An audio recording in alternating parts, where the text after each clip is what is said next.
Hi, my name is Devin Hamburger, and I'm here with the Towerlight interviewing Mr. Arsham Parsi. Would you mind introducing yourself? My name is Arsham Parsi. I'm 31 years old from Iran, citizen of Iran and Canada, a gay activist. Okay. And would you mind telling us a little bit about what you do? I'm executive director of the Iranian Railroad for Queer Refugees based in Toronto, Canada. IRQR is an international organization who help Iranian self-identified queers who escape Iran on the basis of their gender identity and sexual orientation and seeking asylum. We provide them legal services and financial aid and counseling and help them to to achieve their freedom. Okay. So, what led you to create the Underground Queer Organization? It goes back to 2001 when I lost a couple of my close friends and they committed suicide because of their sexual orientation. It was a lot on me, and I decided to do something for my community and stop these kind of suicide and discrimination. And it's been about 11 years that I'm working for this cause, and right now I'm so happy that we had lots of changes in Iran among the society, culture, especially new generation. They are more tolerable and acceptant right now. So, how would you compare LGBT issues in Iran and the rest of the world to some of the things that you've seen in this country? You mean the United States? Mm-hmm. Comparing Iranian LGBT rights and American LGBT rights is not very difficult. I think, in the US, of course, there's no execution for queers. There is execution for other people because the US government is the fourth rank of the countries that they have execution. Iran, China, Saudi Arabia, and the United States have the high number of execution in the world. But for queer people, no. But they have no perfect rights in the United States. Like, federally gay marriage is not, legal in the United States. However, we have it in Canada and 9, 10 more countries. But in Iran, it's very difficult. I can divide the people in two big groups. One of them, they're never arrested by police and they don't have government issues, but they have social and cultural issues. And another group that, despite social and cultural issues, they were arrested and they are facing, trial, which is very risky. Lash or stoning to death or capital punishment in general. Can you tell us a little bit about some of the experiences you have had in Iran, seeing as how being queer is illegal there?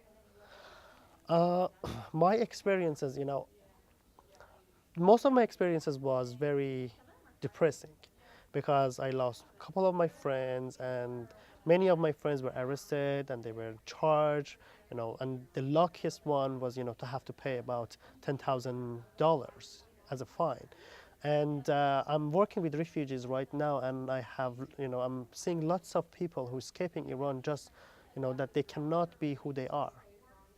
They are being discriminated or persecuted, and at least they have well-known fear of any kind of persecution on the basis of their sexual orientation or gender identity. And I had to leave Iran because of my activism. And if I was in Iran, I could be arrested and be killed. So I didn't want to, this happened, and I had to, go into exile. And always I said I'm an exiled person, and one day I will go back to Iran, but for that day I have to work. I have to change the people's mind. I have to educate them that diversity in people's sexual orientation should be respected as as like diversity in among the religious people or different political opinions or genders, everything. And human rights is for all, and we have to respect each other's rights.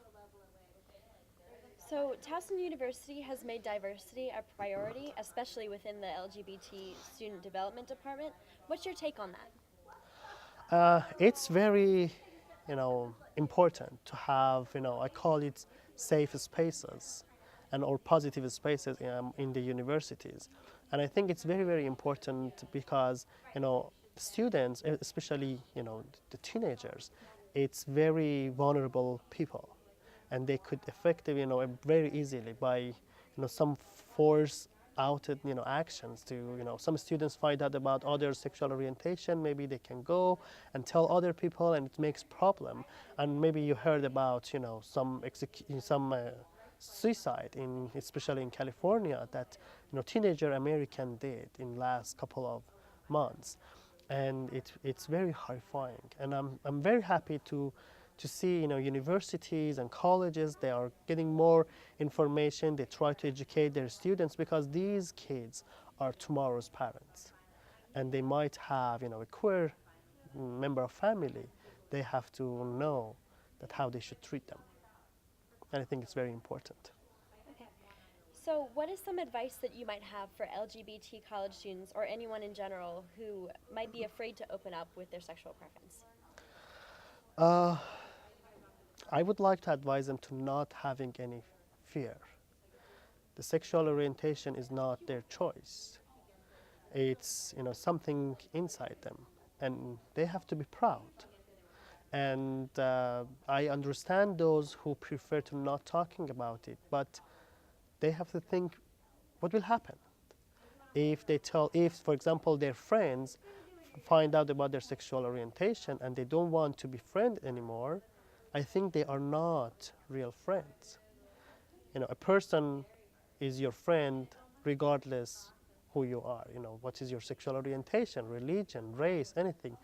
And if they don't have to have any fear of losing some people, because maybe they can collect their good friends. If they stay with them, they are their real friends. So just not having any fear and be who they are. And when they feel that they are ready to come out, they can come out. And I think there's no point to be in closet, especially in 21st century. And I was wondering how they can be in closet among these all social medias and everything. And if in my experience, if someone tell their parents or friends or anything about their sexual orientation, is much better that someone else, a third party, tell their parents and families. In this case, if the third party tell their friends, it makes lots of problems. But if they go for it, it's very easy.